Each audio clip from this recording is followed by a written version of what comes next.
avant de parler d'ajustement structurel, il faut parler d'ajustement culturel. Les conditions de réussite de la privatisation font la concurrence.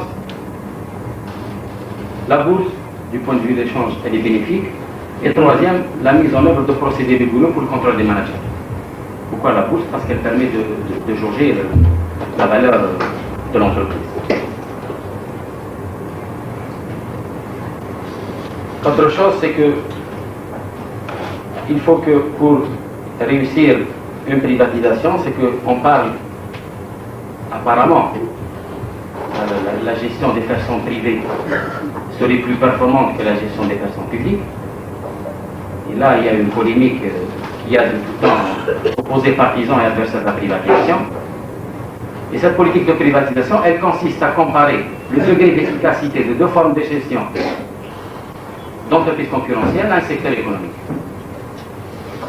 Mais aussi, il ne faut pas dire que, contrairement à ce qui est parfois affirmé, le mouvement de la privatisation est loin d'être massif universel. Pourquoi? Parce que l'exemple, par exemple, je prends le Chili. D'ailleurs, les pays en voie de développement qui ont appliqué la privatisation sont sous influence des organisations financières internationales. Le seul pays ayant appliqué les remèdes libéraux sur une grande échelle, ayant privatisé massivement, est le Chili. Et cette politique s'est soldée par des faillites en cascade. Et l'État a dû reprendre et les entreprises et les banques qu'il avait vendues. C'est pour ça que je dirais qu'il y a une réflexion à mener sur ce qui peut paraître une mission de l'État, une réflexion nécessaire, une réflexion réaliste, une réflexion excluant, me semble-t-il, tous les manichéismes qui ont souvent prévalu. Maintenant, chez certains partisans de tout État, l'exaltation de la prise en main par l'État de tout le rouage de l'économie et de la vie sociale, et aussi la mainmise de l'État, la dénonciation du capitalisme, et d'autre part, chez les intégristes du libéralisme, l'exaltation abusive du secteur privé qui seul a même de satisfaire au bien commun. C'est pour ça que toutes ces questions, je conclus, toutes ces questions entre les esprits des décideurs politiques, des opérateurs économiques en Algérie, qui sont effrayés par la lenteur de l'administration algérienne, l'Égypte bancaire, et effrayés aussi par la persistance des préjugés tenaces. Je pense que, toujours pour les conditions, là je ne parlerai pas d'expérience, parce que ce soir il va parler d'expérience des pays de l'Est, en privatisation, etc. Les privatisations à l'Est s'opèrent quasiment ex nihilo, généralement, à l'exception de la Hongrie et la Tchécoslovaquie. La Hongrie et la Pologne, il existait déjà un secteur public, le rythme diffère des privatisations de l'Est à l'Ouest, la nature des entreprises aussi. Il y a aussi un système spécial en URSS, qui est la distribution des coupons, qu'on appelle la bouchérisation. C'est pour ça que les privatisations changent, ça dépend de la spécificité d'un pays. Et il faut d'abord, avant de choisir une technique, il faut voir d'abord la priorité et l'objectif. La privatisation, elle nécessite aussi une très grande prudence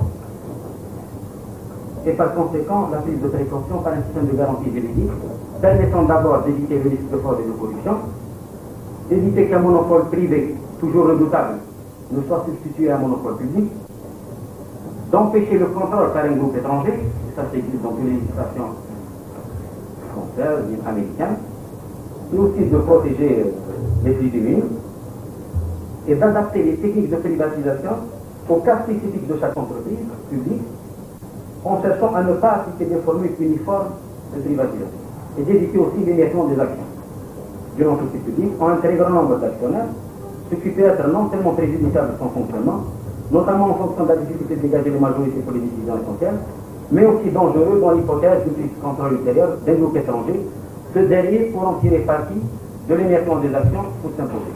Et je pense à ces conditions essentielles et nécessaires, mieux en foi, non suffisant, la privatisation en Algérie peut être un facteur de progrès social, enfin trouver un tel équilibre entre l'initiative privée et l'initiative publique, mais le débat a déjà commencé dans des milieux restreints de cette privatisation. L'enjeu de la privatisation n'est pas dans son principe, mais dans la répartition équitable du dernier patrimoine public.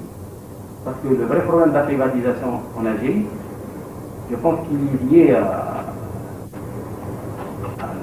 l'accumulation par les minorités de la population de richesse. Et là, je pense que le vrai problème, il est là.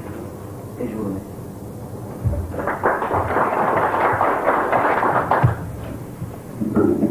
Merci, M. Rahman. Avant la décision, dans le débat, je pense, avant de le problème, j'ai accepté de contribuer avec mon intervention, juste un petit peu pour, non seulement pour provoquer la salle, et c'est des réponses que j'avais aussi à discuter de nous donner, si je m'appelle, comment passer à cette économie de marché. Aujourd'hui, non. Parce qu'il y a des rapports de force, il faut dire à Jema'a que l'État, on parle de l'État neutralisé, l'État n'est jamais neutre. Il porte en lui la réalité sociale et l'équilibre politique.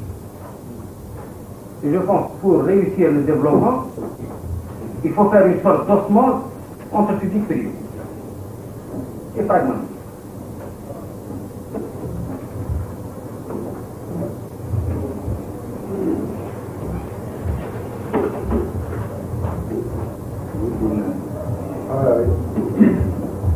Moi, je crois que le Natman commence par nous dire qu'on a un défaut en Algérie, effectivement, est très répandu, de focaliser sur l'instrumentation et d'occulter les finalités. Et je suis obligé de dire, nous sommes entre amis, que finalement son exposé focalise sur un instrument. Et à aucun moment on ne parle de finalité. Et je suis obligé de dire qu'il est en contraste frappant avec l'exposé, le débat précédent. Je crois que la question de savoir, c'est qu'est-ce que nous voulons, nous, Algériens, être et devenir, comment, et en particulier sur le plan économique, comment nous allons nous organiser notre marché national, et comment nous allons nous insérer, c'est-à-dire, plus exactement, politique industrielle. Ce n'est qu'à partir de là qu'on peut voir quels instruments utiliser, comment répondre aux contraintes sévères, urgentes du présent, tout en préservant les outils, les instruments, les organisations, et mettant en place les organisations qui nous permettent de réaliser notre rêve. Hein? D'ici l'an 2005, d'ici l'an 2010, je crois comprendre qu'il y a un groupe qui a été créé, qui réfléchit malheureusement en club, parce que c'est l'autorité politique qui a désigné que telle personne est expert, et non pas ouvert une corbeille dans laquelle chacun peut verser ses... Bon, peut-être déjà là il y a un travers dans la façon, et je frappe avec les expériences en Asie, mais nous les repérons de plus en plus ailleurs, aux États-Unis, on repère ça au Canada, etc. La concertation, comment l'organiser sur ces thèmes-là. Donc, ce qui manque justement à l'équation, c'est qu'est-ce qu'on veut faire. Et qu'est-ce qu'on veut faire tous. Et je suis d'accord avec ces là. Il n'y a pas à discuter public-privé. On est dans le même bateau. Tout à l'heure, je voulais intervenir après Sigita, sa question et la réponse. Moi, je voulais intervenir en termes de nationalisme économique. Moi, je trouve que les Japonais, la première qualité qu'ils ont, c'est un nationalisme économique forcené. Tout est fait à l'aune de la nation. Je prends les pays anciens coloniaux, dans l'Algérie, une grande partie des opérateurs, et notamment de ceux qui font beaucoup d'argent, ne pensent qu'ailleurs, qu'à le placer ailleurs, qu'à vivre ailleurs. Ça fait un sérieux problème, ça fait une sérieuse différence. peut-être qu'on devrait y réfléchir, et la meilleure de reconstituer, c'est justement d'organiser ces concertations. Une fois qu'on est un peu clair sur qu'est-ce qu'il est vital d'avoir à nous, c'est-à-dire stratégique, les Polonais sont revenus à ça. Ils ont fait une loi sur la base blé. Le capitalisme, c'est le paradis. Et ils ont fait une loi pour privatiser à 100% en 6 mois. Une fois qu'ils ont privatisé les restaurants, les machins, comme ça, avec déjà des difficultés au niveau de la propriété, le droit de propriété, que nous avons aussi, eh bien, ils sont aperçus que pour privatiser les complexes industriels, c'est-à-dire les grosses industries, ça ne va pas du tout, ça fait trop mal. Et à côté de l'agence créée pour privatiser, l'agence polonaise de privatisation, ils ont créé une agence de restructuration du secteur public. Et ils ont fait la nette distinction entre des entreprises stratégiques qui resteront 100% polonaises, des entreprises d'activités dites prioritaires, où là on défendra le contrôle polonais, et des activités qu'on laissera au libre marché, etc. Donc, tant qu'on n'a pas fait ça, et quand je dis on, c'est impersonnel.